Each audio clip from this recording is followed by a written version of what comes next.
How to grow tomato from tomato. अस्सलाम वालेकुम viewers, मैं हूं Tanveer Ahmad, ST home kitchen gardening. आज व्यूअर्स हम ग्रो करेंगे टमाटो। टमाटो कैसे ग्रो करेंगे? हम एक टमाटो को ही ग्रो करेंगे, उसी के सीड्स को मिट्टी के अंदर रखेंगे। तो वो तरीका देखते हैं। तो अभी मैं टमाटो को हार्वेस्ट करता हूँ अपने ही किचन गार्डनिंग से। तो आपने जो सबसे रेड कलर का टमाटो होगा, आपने वो वाला इस्तेमाल करना है। तो हमने ये 2 पीसेस हार्वेस्ट कर लिए हैं। अब हम इनको काटते हैं। बस हमने टमाटो को काट दिया, इसके पीसेस कर लिए हैं और पीसेस इतने मोटे किए हैं मैंने, ये चेक करें। और आपने टमाटो वो वाला इस्तेमाल करना है जो ज़्यादा रेड कलर का हो।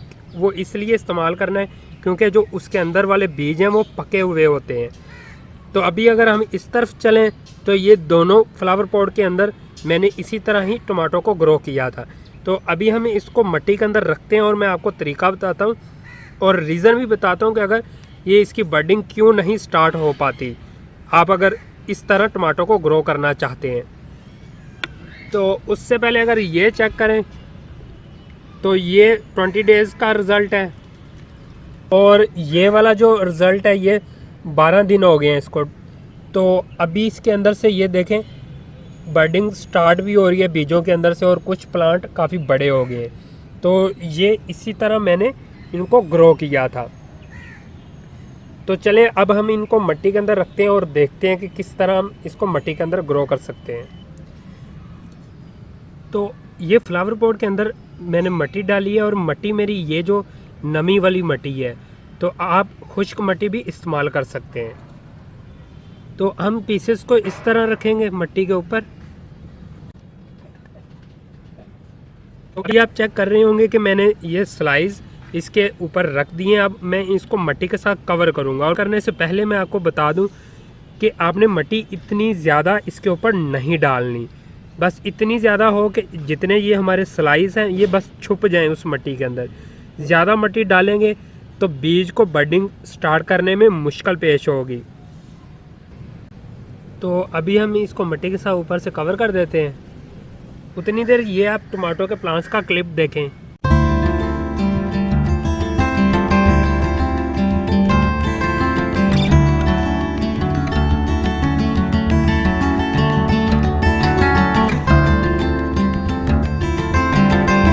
आपने ये जो टमाटो के प्लांट्स का क्लिप देखा, ये इसी तरह मैंने तमाम के तमाम टमाटो को इस दफ़ा ग्रो किया था। बहुत ज़्यादा सीड्स की बडिंग स्टार्ट नहीं भी हो पाती और ज़्यादा सीड्स की हो भी जाती है। इतने ज़्यादा प्लांट निकल आएंगे कि आपके घर के लिए वो काफ़ी होंगे। मिट्टी के ज़रिए इसको कवर कर दिया है तो मेरे तमाम के तमाम स्लाइस इस मिट्टी के नीचे आ गए।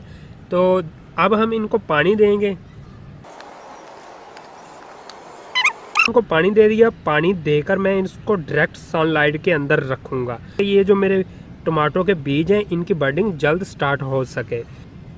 अगर आप इस तरह टमाटो को काट कर लगा देते हैं और उनकी बडिंग नहीं स्टार्ट हो पाती, तो सम टाइम ऐसा होता है कि वो जो आप टमाटो काट कर लगा रहे होते हैं उसके जो बीज हैं वो बिल्कुल पतले होते हैं। पतले मीन वो इतने मोटे नहीं होते कि उसके अंदर वो वाली कैपेसिटी, ताकत नहीं होती अपने आप को उगा सकें। इसी वजह से वो उगते नहीं हैं। आपको चाहिए कि जो ज़्यादा रेड कलर का टमाटो होगा आप उसको मिट्टी के अंदर रखें और ऊपर से उसको ढांपें। और पानी आपने इतना देना है कि खुश्क नहीं होनी चाहिए आपकी मिट्टी।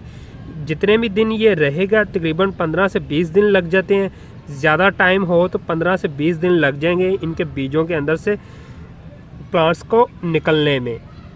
तो इसमें टेंशन वाली कोई बात नहीं है। अगर आपके बीज ग्रो नहीं हो पाते तो आप देन नेक्स्ट टमाटो जो रेड कलर का है उसको काटें और उसको मिट्टी के अंदर लगाएं। तो आपकी बडिंग इसी तरह स्टार्ट हो जाएगी जैसे ये मैंने ग्रो किए हैं और ये वाले ग्रो किए हैं। तो ये अभी मिट्टी के अंदर से निकल भी रहे हैं। तो ये एक सिंपल सा मेथड था टमाटो के ज़रिए ही टमाटो को ग्रो करने का। तो इसमें से अगर आपने कोई भी सवाल पूछना हो तो मुझे ज़रूर सवाल पूछिएगा। तो ये कोई इतनी रॉकेट साइंस नहीं है टमाटो के साथ ग्रो करने को। तो हम मिलते हैं एक नेक्स्ट वीडियो के साथ, नेक्स्ट इन्फॉर्मेशन के साथ। तब तक के लिए अल्लाह हाफिज़, बाय बाय।